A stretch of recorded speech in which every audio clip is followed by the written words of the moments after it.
올해 상반기 철강주들의 주가가 미친듯이 급등했죠. 철강주의 대표격인 포스코와 현대해철은 올해 영업이익률이 작년 대비 가파르게 올랐습니다. 포스코는 상반기 이미 작년 1년치 매출을 다 벌었습니다. 이러한 흐름은 세계 철강석 가격 흐름과 밀접하게 관련이 있고 이 흐름은 재밌습니다. 세계 철강석 가격 추이입니다. 작년 2020년 2월 철강석은 80불에서 현재는 220불로 거의 3배까지 올랐습니다. 철강석이 왜 오를까요? 단순하게 생각하셔도 됩니다. 철강의 수요가 늘고 공급이 줄었기 때문입니다. 작년 코로나 경기 침체로 얼어붙은 경기가 올해 회복 수준을 넘어서 초과 단계입니다. 철강이 많이 쓰이는 대표격인 자동차는 작년 대비 17%가 늘었고 조선 수주량은 지속적으로 늘고 있으며 건설 투자도 가파르게 늘어나고 있습니다.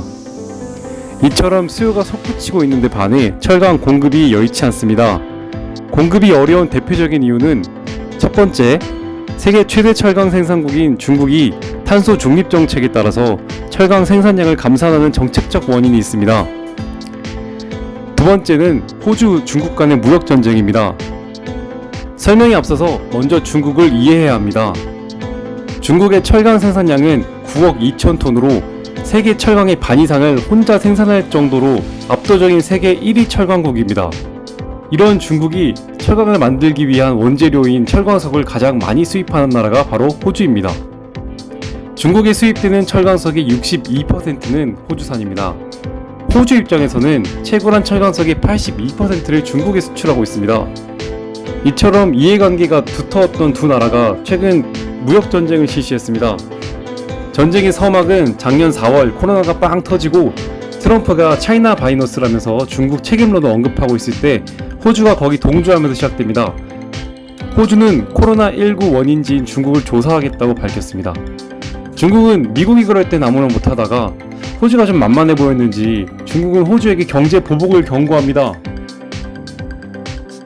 호주와 중국이 무역전쟁을 시작한다면 세계 최대량의 철광석 수출입이 제재될 수도 있다는 우려로 철광석 구매에 투기 세력들이 몰리고 자연스럽게 철광석의 가격이 올라가기 시작합니다. 이후 중국은 그해 5월 보복을 정말로 실행합니다. 호주 소고기와 보리 수입에 관세를 부과합니다. 특히 보리에 부과되는 관세는 80.5%입니다. 팔지 말라는 거죠. 이후 호주는 중국의 남중국해 영유권 주장을 반박하는 선언문을 유엔에 제출합니다. 남중국해 영유권 분쟁은 중국과 미국이 첨예한 갈등을 나타내고 있는 사안인데 호주는 중국에 반박하고 미국 편에 서는 것이죠. 이러한 갈등에 철광석 가격은 더 올라갑니다. 그리고 이어지는 11월 중국은 호주산 와인에 200% 관세를 때립니다. 호주는 와인의 40%를 중국에 수출하기 때문에 이러한 조치는 타격이 컸습니다. 이건 정말 중국이라서 할 수 있는 조치인 것 같습니다. 이 충격으로 철광석 가격은 또 급등합니다. 호주는 이러한 반덤핑 관세 부과가 부당하다고 WTO에 공식 제소하는 등 중국과 호주 갈등이 지속되고 있습니다. 그리고 끝내 2021년 올해 6월 중국은 호주와의 전략 경제 대화의 무기한 중단을 선언하면서 갈등은 최고조에 이르고 철강석 가격도 또 급등합니다. 이러한 중국과 호주의 갈등이 고조되고 있는데 과연 중국은 결국 철강석까지 손을 댈 수 있을까요? 철광석 수입을 중단하면 중국의 손해가 더 크기 때문에 함부로 조치하지 못할 겁니다. 앞으로 철광석 가격은 어떻게 될까요? 수많은 예측들이 있지만 중국, 호주 갈등의 첨예한 대립이 좀처럼 해결되지 않을 것 같고 업계 내에서는 내년 상반기까지 지속적으로 오를 것 같다는 풍문이 지배적인 것 같습니다. 철광석 가격이 오르는 게 과연 남일일까요?